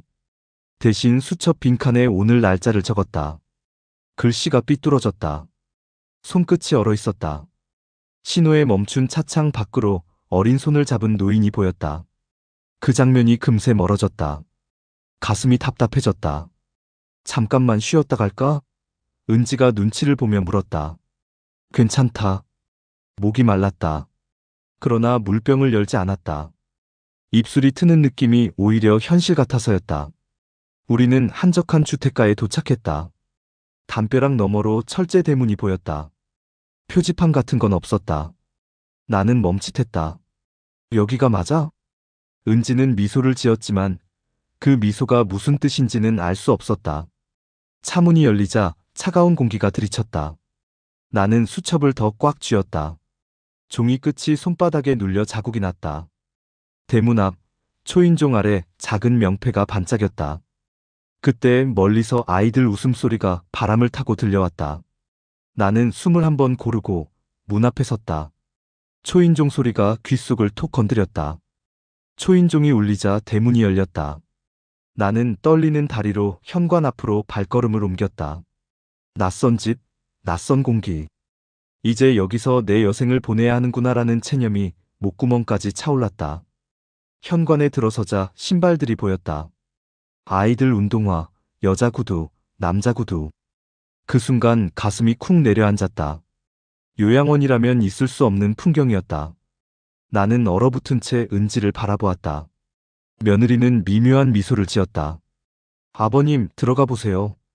그녀의 손길에 이끌려 거실로 들어서자 뜻밖에도 큰아들 민수가 반갑게 맞았다. 아버지 오셨어요. 기다렸습니다.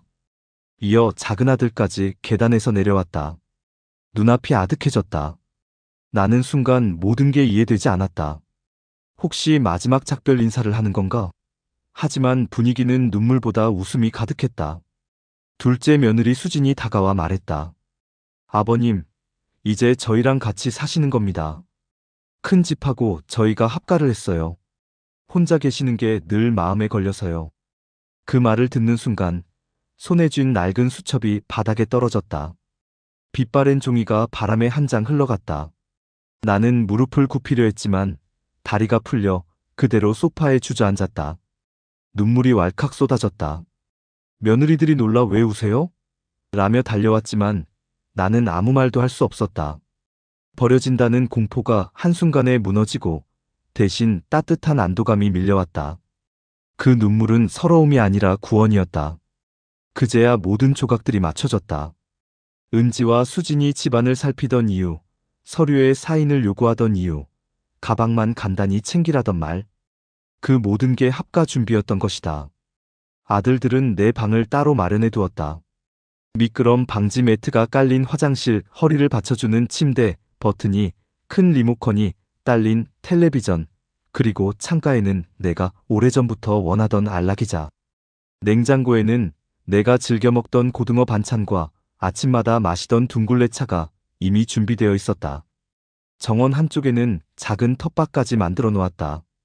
상추와 깻잎, 그리고 고추 모종이 가지런히 심어져 있었다.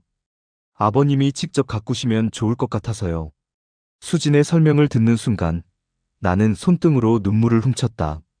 저녁 무렵 손자 손녀들이 학교에서 돌아왔다. 할아버지! 외치며 달려드는 작은 손녀의 품에 안기자 오랜만에 웃음이 터졌다. 큰 손자는 내 손을 꼭 잡으며 말했다. 이제 매일 할아버지랑 숙제할 수 있겠다. 아이들의 눈망울은 맑고 반짝였다. 오랜 세월 보험 영업으로 수많은 집을 드나들며 만났던 사람들의 얼굴보다 지금 눈앞 손주들의 얼굴이 더 소중했다. 그날 저녁 온 가족이 둘러앉아 밥을 먹었다. 아내를 잃은 뒤 혼자 차갑게 먹던 밥상과는 달리 수저 부딪히는 소리와 웃음소리가 따뜻한 국물처럼 가슴을 데워주었다. 며칠이 지나자 새로운 일상에 조금씩 적응했다.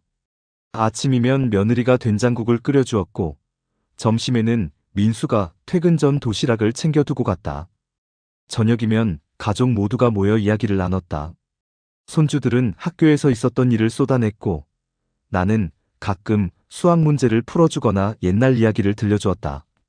작은 손녀는 그림을 그려와서 내 무릎에 앉아 보여주곤 했다. 스마트폰을 잘 다루지 못하던 나를 큰 손자가 가르쳐주며 할아버지, 이제 영상통화도 하실 수 있어요 라고 말했을 때 가슴이 뭉클했다. 낡은 수첩 대신 휴대폰 메모장에 오늘의 일정을 기록하면서 나는 여전히 살아있고 쓰임이 있다는 사실을 새삼 깨달았다. 시간이 흐르며 나는 종종 경로당에도 들렀다. 그곳 어르신들 대부분은 여전히 혼자 살며 외로움에 지쳐 있었다. 몇몇은 요양원 이야기를 꺼내며 두려움을 감추지 못했다. 그때 나는 조용히 말했다. 저도 그랬습니다. 언젠가 버려질까봐 무서웠습니다. 그런데 가족이 저를 선택해줬습니다. 여러분도 희망을 잃지 마세요. 그 말에 어르신들의 눈빛이 순간 흔들렸다. 사회에서 들려오는 소식은 여전히 어둡다. 물가는 오르고 노인 빈곤율은 여전히 높고 요양시설의 학대 사건도 끊이지 않는다. 그러나 내가 전하는 작은 이야기는 적어도 몇 사람의 마음에는 따뜻한 불씨를 놓아주었다. 이제 나는 매일 아침 낡은 수첩을 다시 펼친다. 그러나 더 이상 고객 이름이나 보험료 날짜를 적지 않는다. 대신 손주와 산책할 약속, 며느리와 장 보러 갈 시간, 아들들과 바둑 두는 날을 기록한다. 수첩은 바래졌지만 그 속에 적힌 글씨는 다시 살아있는 듯 또렷하다. 오늘도 함께 산다. 그것이 내 삶의 새로운 좌우명이 되었다. 여러분, 혹시 지금 부모님이 홀로 계시진 않나요? 언젠가 우리도 같은 길을 걸을 수 있습니다. 누군가의 무심한 말 한마디, 작은 관심 하나가 그 길을 바꿀 수 있습니다. 나처럼 요양원에 간다고 믿으며 눈물 찢던 사람이 뜻밖의 문 앞에서 웃음을 되찾을 수도 있습니다. 우리 모두가 잊지 말아야 할 건 나이가 들었다고 해서 사랑받을 자격을 잃는 게 아니라는 사실입니다. 우리는 모두 존중받고 필요한 존재입니다. 주인공은 서울 성북구에 사는 71살 정혜석 씨다. 젊은 시절 그는 대기업 제조업 부서에서 평생을 일했다. 매일 새벽같이 출근해 땀을 흘렸고 늘 고객보다 직원이 먼저다라는 상사의 말을 가슴에 새겼다. 그 결과 그는 정년을 채우고 퇴직금으로 약 1억 5천만 원을 받았다. 은퇴를 앞두고 그는 늘 낡은 다이어리에 적어 두던 것이 있었다.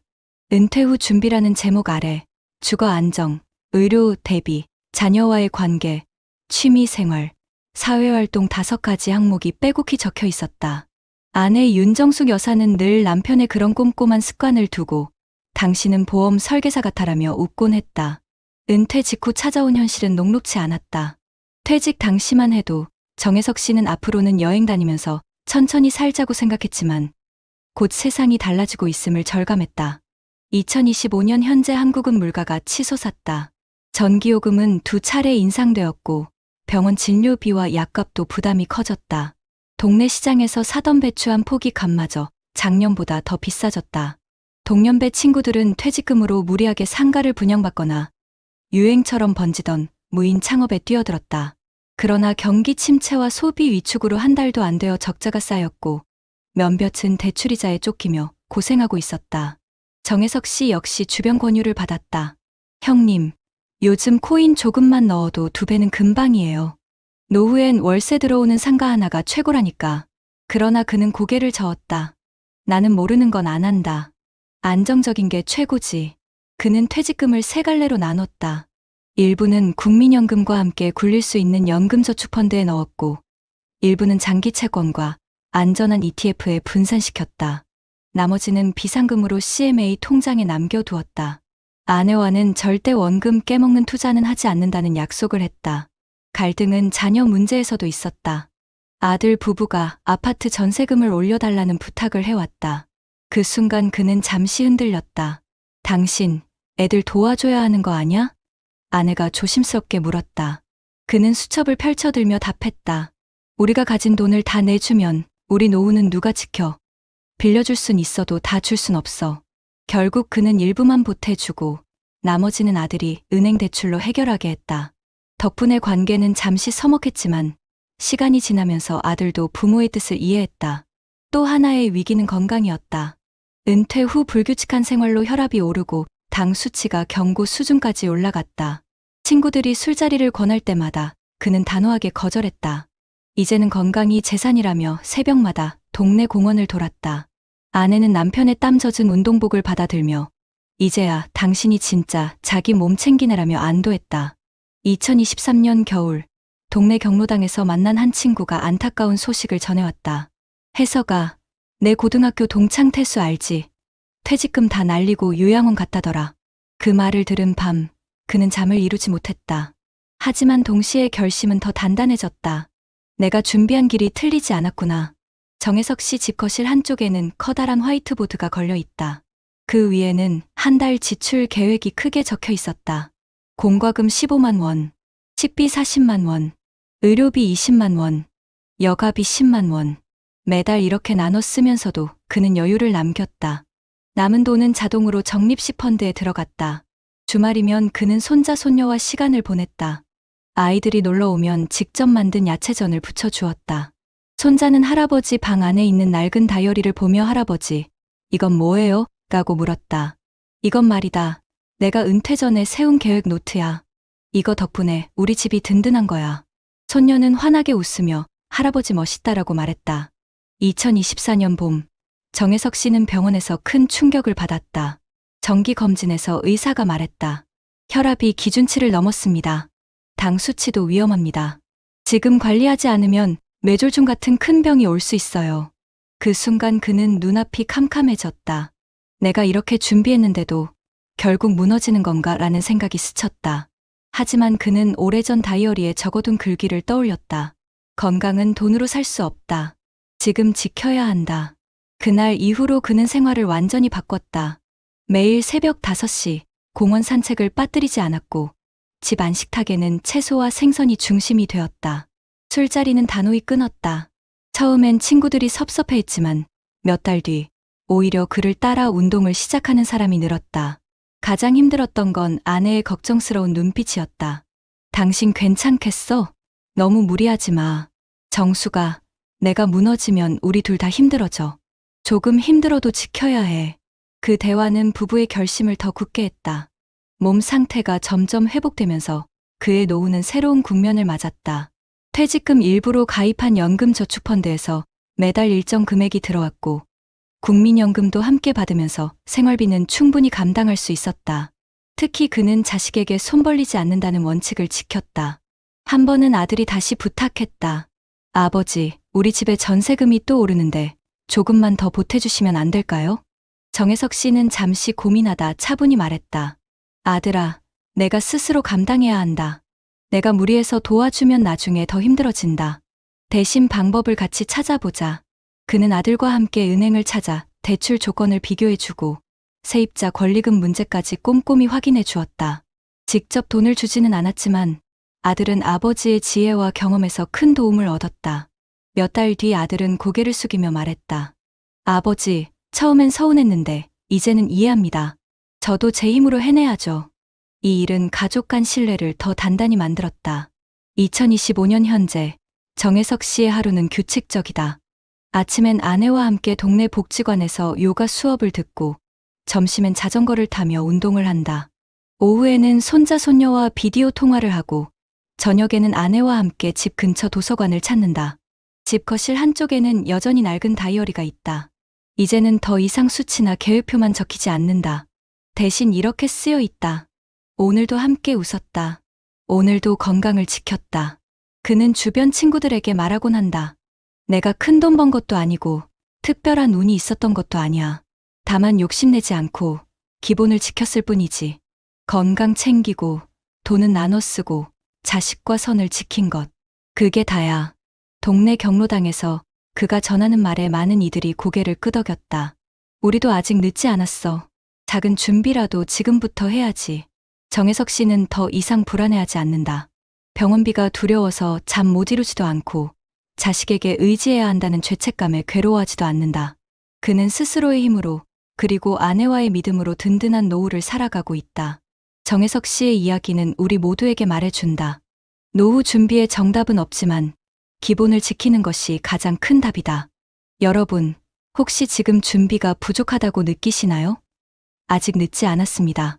작은 다이어리 한 권에라도 계획을 적어두고 지금부터 한 걸음씩 실천해 나간다면 정혜석 씨처럼 따뜻하고 든든한 노후를 맞을 수 있습니다. 여러분, 지금까지 들으신 사례가 남의 일처럼만 느껴지시나요?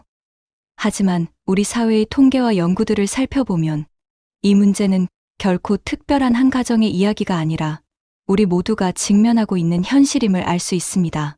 먼저 대한민국 통계청이 2024년에 발표한 자료에 따르면 전국의 독거노인 수는 약 100만 명을 이미 넘어섰습니다. 특히 70살 이상 고령층에서 혼자 사는 비율은 전체 노인 인구의 약 15%에 달하고 있는데요. 이는 10년 전과 비교했을 때 무려 2배 가까이 늘어난 수치입니다. 홀로 생활하는 시간이 길어질수록 넘어짐, 만성질환 악화, 약 복용관리 소홀 같은 문제가 함께 증가하고 있습니다. 실제로 보건복지부가 2023년 실시한 노인 실태조사에서는 혼자 사는 어르신의 절반 이상이 약을 제때 챙겨 먹지 못한 경험이 있다고 답했습니다. 이런 문제는 단순한 생활 습관의 문제가 아니라 돌봄 공백이 직접적으로 건강 악화로 이어질 수 있음을 보여주는 결과입니다. 또한 한국보건사회연구원에서 발표한 노인 돌봄의 사회경제적 비용 분석 보고서에 따르면 낙상 사고로 인한 노인의 입원 치료비는 매년 증가하고 있습니다. 평균적으로 한 번의 낙상으로 소요되는 입원 비용이 수백만 원을 넘어가고 있으며 이로 인해 가족 전체의 경제적 부담도 커지고 있습니다. 더욱 심각한 점은 낙상 사고를 한 번 경험한 노인은 그렇지 않은 노인보다 재발 확률이 3배 이상 높다는 연구 결과도 함께 제시되고 있다는 사실입니다. 이는 단순한 사고가 아니라 장기적인 건강 악화의 시작점이 될 수 있다는 점에서 매우 주목해야 할 통계입니다. 경제적 측면에서도 신호가 분명합니다. 국민연금공단이 발표한 2024년 통계에 따르면 현재 노인 세대가 수령하는 평균 국민연금 수령액은 월 약 65만 원 수준에 머물고 있습니다. 하지만 통계청이 같은 해 발표한 노인가계 실태조사에서는 노인 가구의 월 평균 생활비가 약 150만 원 이상이 필요한 것으로 나타났습니다. 즉, 연금만으로는 기본 생활을 유지하기에도 부족하다는 의미입니다. 이런 상황에서 준비되지 않은 상태로 요양원 입소를 하게 되면 시설 비용까지 감당해야 하기에 재정적 압박은 더욱 커집니다. 실제로 장기요양보험 통계에 따르면 등급을 받아 요양시설을 이용하는 노인의 본인 부담금은 월 평균 50만 원 이상이며 추가 간병비나 개인 물품 비용까지 고려하면 더 큰 부담이 발생합니다. 이 때문에 연금을 받아도 생활비와 요양비를 동시에 감당하기 어렵다는 목소리가 갈수록 커지고 있습니다. 해외의 통계와 연구도 비슷한 흐름을 보여주고 있습니다. 세계보건기구 WHO는 2023년 발표한 세계 노인돌봄 보고서에서 고령화 사회가 빠르게 진행되는 국가일수록 가족 돌봄의 부담이 경제적 불평등을 심화시킨다고 지적했습니다. 특히 아시아 국가들에서 부모 부양에 대한 사회적 압박이 여전히 강한 반면 실제로는 자녀 세대의 경제적 여력이 부족해 돌봄 공백이 생기고 있다는 점을 강조했죠. 미국 노인학 저널 Journal of Gerontology에 게재된 연구에서도 장기요양시설에 입소한 노인의 절반 가까이가 2년 이내에 경제적 어려움을 겪고 있다는 결과가 보고되었습니다. 이 연구는 특히 노후 준비가 충분히 되어 있지 않은 가정일수록 시설 입소가 곧 경제적 몰락으로 이어질 수 있다는 점을 보여줍니다.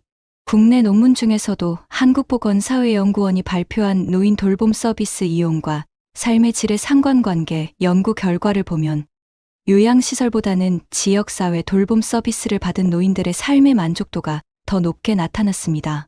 시설 입소 노인의 경우 규칙적인 약 복용과 안전관리에서는 이점이 있었지만 심리적 만족도와 사회적 관계에서는 상대적으로 낮은 점수를 보였다는 분석이 나왔습니다.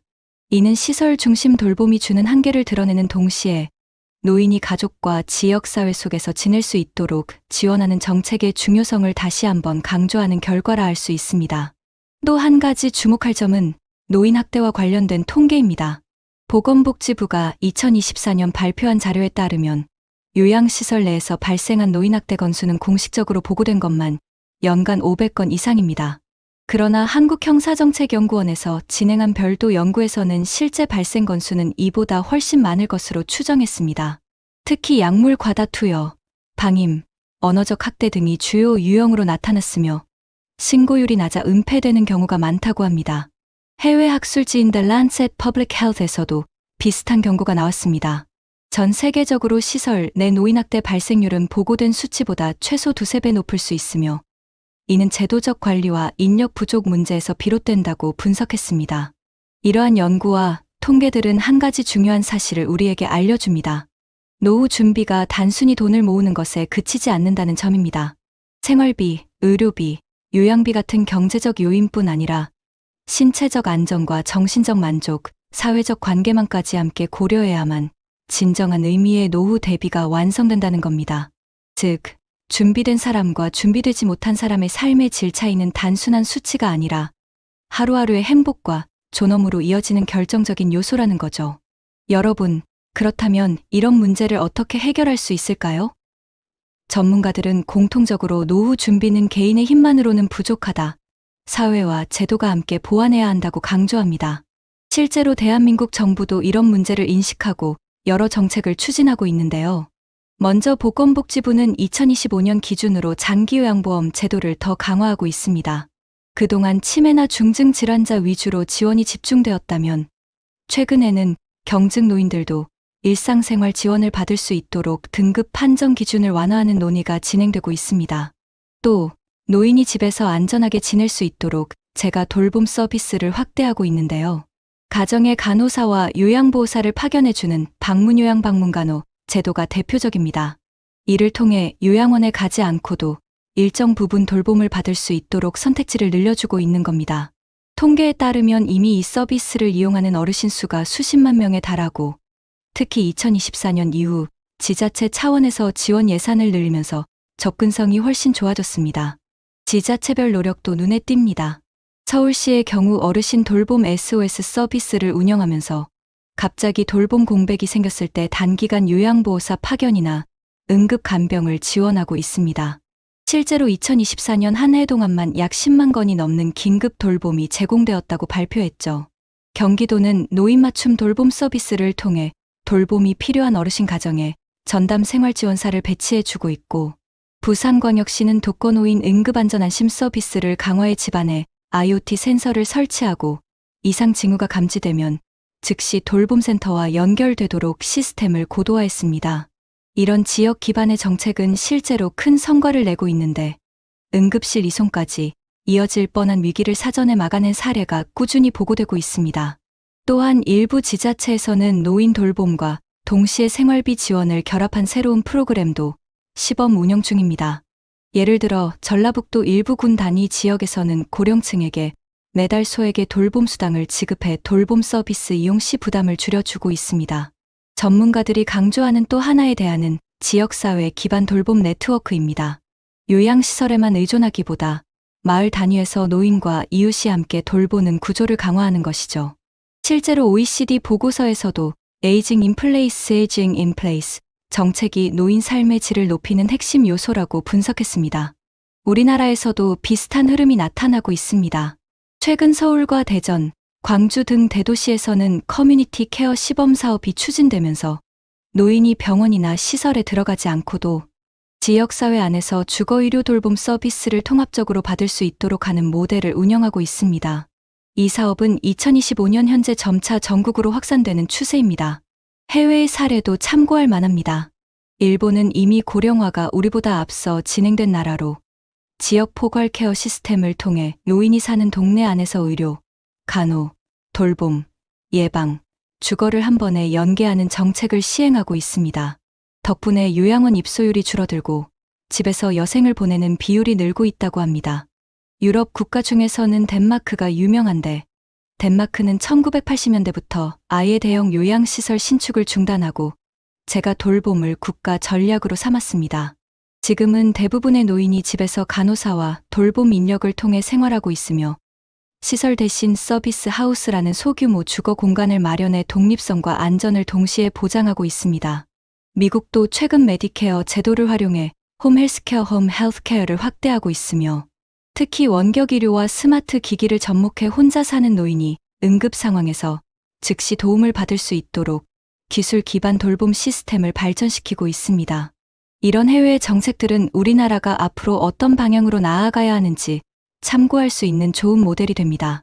여러분, 결국 중요한 건 개인의 작은 준비와 사회적 안전망이 함께 맞물려야 한다는 사실입니다. 정부 차원에서는 제도와 예산을 늘리고 지자체는 현장에서 발빠르게 대응하며 가정과 개인은 기본적인 안전과 재정을 미리 챙겨야 합니다. 혼자 사는 어르신의 집에 미끄럼 방지 매트를 설치하는 작은 행동부터 동네 복지관 프로그램을 적극 활용하고 지자체 서비스에 신청하는 일까지 그 모든 게 쌓여서 위기를 예방할 수 있습니다. 또한 해외 사례처럼 지역 안에서 돌봄과 의료, 주거가 함께 해결되는 구조를 우리 사회가 어떻게 정착시킬 것인지가 앞으로의 관건이 될 것입니다. 오늘 소개해드린 여러 정책과 사례들은 모두 실제로 시행되고 있는 제도와 연구에 기반한 것이며 우리에게는 이미 많은 선택지가 있다는 점을 꼭 기억해 두셨으면 합니다. 지금 이 순간부터라도 가족과 함께 논의하고 지자체 복지관이나 주민센터를 찾아가 필요한 제도를 확인하는 것, 그것이 바로 안전하고 존엄한 노후를 지키는 첫걸음이 될 것입니다. 낡은 수첩에 적힌 이름들은 모두 사라졌어도 손주가 부르는 할아버지라는 한마디는 여전히 내 삶을 적신다. 여러분, 오늘 우리가 함께 들었던 이야기는 서로 다른 길을 걸었던 두 사람의 노후였습니다. 한 사람은 오랜 세월 보험 영업을 하며 가정을 위해 모든 것을 바쳤지만 준비되지 못한 노후 속에서 나는 이제 짐인가라는 두려움에 눈물을 흘려야 했습니다. 며느리의 손에 이끌려 요양원에 간다고 믿으며 떨리는 손으로 서류에 사인하던 순간 그 마음이 얼마나 서글펐을지 우리 모두 느낄 수 있었죠. 평생을 가족을 위해 살았는데 결국 버려진 존재로 남게 된다는 생각, 그것만큼 가슴 저린 일이 또 어디 있을까요? 반대로 또 한 사람은 같은 세월을 살면서도 다른 길을 걸었습니다. 그는 다이어리에 노후 준비라는 글자를 적어가며 퇴직금 일부를 나누어 연금과 안전자산에 투자했고 자녀에게 지나치게 의지하지 않으며 스스로의 자리를 지켰습니다. 가족의 부탁에 흔들릴 때도 있었지만 그는 용기를 내어 원칙을 지켰고 결국 가족에게 부담을 주지 않는 노후를 만들었습니다. 지금 그는 아내와 함께 새벽 공원을 걷고 손자 손녀와 함께 웃으며 밥을 먹습니다. 낡은 수첩 대신 아이들의 웃음과 가족의 대화가 그의 하루를 채워주고 있습니다. 여러분, 두 사람의 삶은 어쩌면 우리 앞에 놓여 있는 두 갈림길일지도 모릅니다. 준비 없이 나이 들어 후회와 서러움 속에 눈물을 흘릴 것인지 아니면 미리부터 작은 계획과 실천으로 존엄과 행복을 지켜낼 것인지 선택은 결국 지금 이 순간에 우리에게 달려 있습니다. 지금 50대, 60대, 70대를 살아가는 여러분, 마음속으로 이렇게 묻지 않으셨나요? 나는 지금 어떤 길 위에 서 있는 걸까? 사람은 누구나 나이를 먹고 몸은 점점 약해집니다. 그러나 중요한 것은 나이를 막을 수 없다는 사실이 아니라 그 나이를 어떤 모습으로 맞이하느냐는 것입니다. 버려지는 존재가 될지, 사랑받고 존중받는 존재가 될지, 그 차이는 결코 크지 않은 작은 준비에서 비롯됩니다. 하루 한 장, 다이어리에 가계부를 쓰는 습관일 수도 있고, 아픈 몸을 스스로 돌보려는 운동일 수도 있고, 자녀와의 관계에서 선을 지키는 지혜일 수도 있습니다. 오늘 우리가 들은 비극적인 사연은 우리 모두가 피해야 할 길을 보여줍니다. 반대로 따뜻한 사례는 우리가 지켜야 할 길을 알려줍니다. 두 이야기는 다른 듯 보이지만 결국 같은 메시지를 전합니다. 사랑받는 노후는 저절로 오지 않는다. 지금부터 스스로 준비해야 한다. 여러분, 지금이라도 늦지 않았습니다. 부모님을 돌보는 마음으로, 또 미래의 나 자신을 돌보는 마음으로 오늘 한 걸음을 내딛어 보시길 바랍니다. 작은 변화가 모여 우리 삶 전체를 바꾸게 될 것입니다. 가장 중요한 건 혼자가 아니라는 겁니다. 가족과 함께, 이웃과 함께, 우리 사회의 제도와 정책을 함께 활용하며 나아간다면 누구나 존엄한 노후를 지킬 수 있습니다. 우리가 해야 할 일은 단 하나, 외면하지 않고 지금 이 순간부터 행동하는 것. 마지막으로 이 말을 여러분께 꼭 전하고 싶습니다. 나이가 든다는 건 쓸모 없어지는 것이 아니라 더 많은 사랑을 줄 수 있는 자격을 얻는 것이다. 여러분의 노후가 눈물이 아닌 미소로 채워지기를 진심으로 바랍니다. 오늘의 이야기가 그 길을 찾는 작은 불씨가 되었으면 합니다.